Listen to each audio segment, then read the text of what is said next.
بسم اللہ الرحمن الرحیم۔ آپ یوٹیوب چینل دیکھ رہے ہیں، میں حکیم کاشف ہوں۔ آج ہم ایچ پائلوری کے بارے میں بات کریں گے، ہیلیکوبیکٹر پائلوری کے بارے میں۔ تو یہ کن لوگوں میں پازیٹیو ہوتا ہے اور اس کی علامات کیا ہے اور اس سے کیسے بچا جا سکتا ہے اور دوران علاج کون کون سی غذا استعمال کرنی چاہیے، آج اس کے بارے میں ہم بات کریں گے۔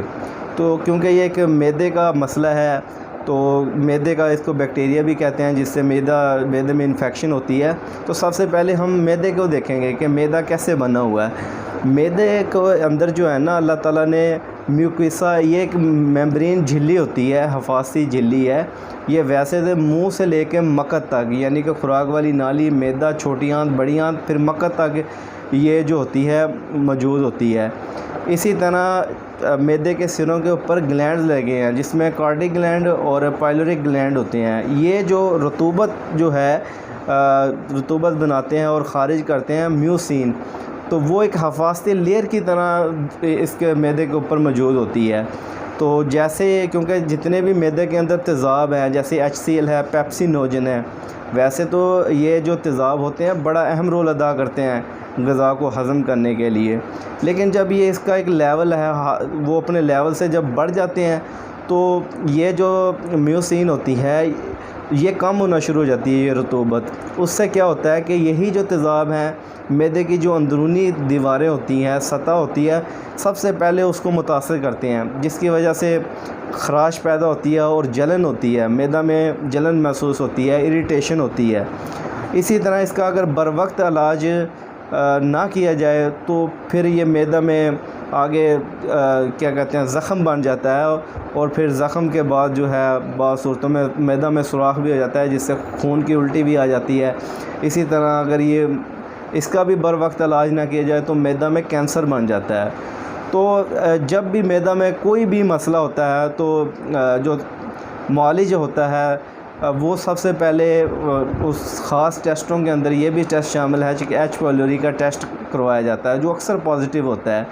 تو یہ ضروری نہیں ہے کہ وہ بیکٹیریا موجود ہو تو وہ پازیٹیو ہو۔ بعض لوگ ایسے ہوتے ہیں جو کسی بھی مرض کے اندر ڈیلی جو ہے میڈیسن، ایلوپیتھی میڈیسن استعمال کرتے ہیں، جس کے اندر اینٹی بائیوٹکس جو ہے وہ ریگولر استعمال کرتے ہیں۔ ایسے لوگوں کو اکثر جو ہے وہ ایچ پائلوری پازیٹیو آ جاتا ہے، آپ کروا کے دیکھ سکتے ہیں۔ اسی طرح اس کی علامات میں دیکھا گیا ہے کہ سینے میں جلن ہوتی ہے، افارہ رہتا ہے، گیسٹرک پرابلم رہتا ہے، معدے میں بہت شدید درد ہونے لگ جاتا ہے، جلن ہوتی ہے۔ اسی طرح جو فم معدہ ہے، معدہ کا منہ جو ہے وہاں پہ درد ہونا شروع ہو جاتی ہے۔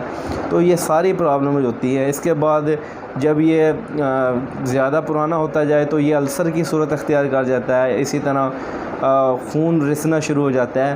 اس کے بعد جو ہے وہ کینسر بھی بن جاتا ہے۔ تو اس کا بہترین تو یہی ہے کہ جب بھی معدے کے اندر یہ تیزاب جو پرابلم کرنا شروع کر جائے اور معدہ میں درد ہو، تیزابیت ہو، یہ علامات ہو، تو اس کا بروقت اس کو لائٹ نہ لے۔ میں نے اکثر یہ مریضوں کو کہتے ہوئے سنا ہے کہ ہمارے معدہ میں اور یہ جو خوراک والی نالی ہے اس میں بہت زیادہ جلن ہوتی ہے، لیکن وہ برداشت کرتے رہتے ہیں، کوئی بھی مشروب پی لیتے ہیں، پانی وغیرہ، اس سے جو وہ تیزاب ہوتے ہیں اس کا لیول نیچے چلا جاتا ہے۔ وقتی ریلیف تو ملتا ہے، لیکن یہ پرماننٹ اس کا حل نہیں ہے۔ پرماننٹ حل اس کا یہی ہوگا کہ وہی جو تیزاب ہیں اس کو وہ اعتدال پہ لایا جائے، ان کا جو لیول ہے وہاں تک اس کو لایا جائے، اس کو کنٹرول کیا جائے۔ وہ میڈیسن سے بھی ہوتا ہے، وہ کھانے پینے کی چیزوں سے بھی ہوتا ہے اور پرہیز سے بھی ہوتا ہے۔ تو اس کو کبھی لائٹ نہیں لینا چاہیے۔ دوسری بات ہے، یہ کن لوگوں کو زیادہ ہوتا ہے۔ دیکھیں، یہ ایک تیزابی بیکٹیریا کہہ لیں، یہ ایک تیزابی مسئلہ ہے۔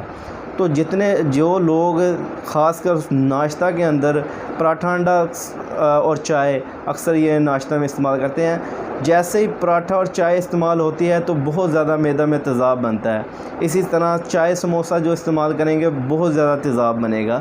اس کے علاوہ جتنے لوگ کھٹی چیزیں استعمال کرتے ہیں زیادہ، جیسے اچار میں کھٹاس ہے، سرکہ، سوپ، چٹنی، کیچپ، یہ جتنی بھی چیزیں ہیں یا جتنے پھل جس کے اندر کھٹاس ہو، جیسے آڑو ہے اس میں اندر کھٹاس ہے، کھٹا آلو بخارا ہے، اسی طرح کھٹا آم ہے، تو یہ جتنی بھی فروٹ ہوتے ہیں جس میں کھٹاس پائی جائے، کھٹا مالٹا ہے، تو یہ سارے تضابط پیدا کرنے کے باعث بنتے ہیں۔ ایسی صورت میں اگر جس کو یہ مسئلہ ہے ایچ پائلوری والا، تو یہ ان لوگوں کو زیادہ متاثر کرے گا۔ ایسے لوگ بالکل یہ چیزیں بند کر دیں، اور اس کے علاوہ فاسٹ فوڈ میں جتنی بھی فاسٹ فوڈ کی غذا ہے اس کے اندر جتنے بھی یہ آج کل چل رہے ہیں جیسے پیزا وغیرہ، برگر، شاورما، اس کے علاوہ جو بھی ہے، اور بیوریج جتنے بھی ہے، یہ جتنی سافٹ ڈرنکس ہوتی ہیں، کولڈ ڈرنکس وغیرہ ہو یا کوئی بھی مشروبات، وہ بالکل بند کر دی جائے۔ اور کھانے پینے کے اندر سبزیوں کا زیادہ سے زیادہ استعمال کریں۔ سبزیوں کے اندر آپ جو ہے استعمال کر سکتے ہیں، کدو کا استعمال کریں، ٹینڈے استعمال کریں، گوبھی استعمال ہو سکتی ہے۔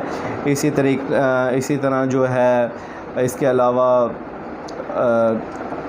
جو ساگ ہے وہ استعمال ہو سکتا ہے، تو انشاءاللہ۔ اور جتنی دال ماش کے علاوہ جتنی دالیں ہیں وہ استعمال ہو سکتی ہیں۔ اس کے علاوہ اگر گوشت پسند کرتے ہیں تو دیسی مرغی اور بکرے کا گوشت استعمال ہو سکتا ہے، شوربے والا۔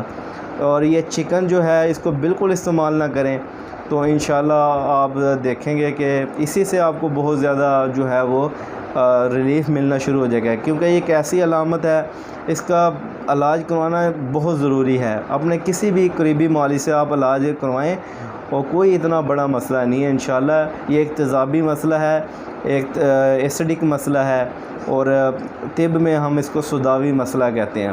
تو انشاءاللہ یہ کوئی ایسا ایشو نہیں ہے۔ تو بہت سارے لوگوں کو یہ ہوتا ہے، اور وہ بہت زیادہ پریشان رہتے ہیں، اور لمبا عرصہ دراز تک وہ میپرازول وغیرہ استعمال کرتے رہتے ہیں، اس کے باوجود جو ہیں ان کو کہیں وہ ریلیف نہیں ملتا۔ تو یہ اتنا کوئی بڑا ایشو نہیں ہے۔ اور ایک قہوہ میں آپ کو بتا دیتا ہوں، آپ انشاءاللہ یہ بھی استعمال کرتے رہیں۔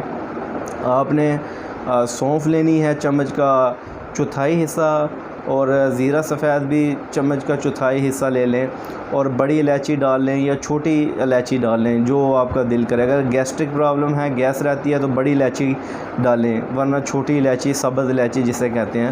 اس کا قہوہ دن میں 3 سے 4 دفعہ، یعنی کہ ہر 3 گھنٹے کے بعد استعمال کریں۔ انشاءاللہ اس سے آپ کو بہت زیادہ ریلیف ملے گا۔ اپنے کسی قریبی معالج سے آپ علاج کروائیں۔ اللہ تعالیٰ آپ کو صحت و تندرستی والی زندگی عطا فرمائے۔ دعاؤں میں یاد رکھیں۔ اور اگر آپ نے ابھی تک میرا چینل سبسکرائب نہیں کیا، کائنڈلی چینل کو سبسکرائب کریں، ساتھ دی گئی گھنٹی پہ کلک کر دیں، تاکہ میری ہر نئی آنے والی ویڈیو آپ کو نوٹیفیکیشن میں ملتی رہے۔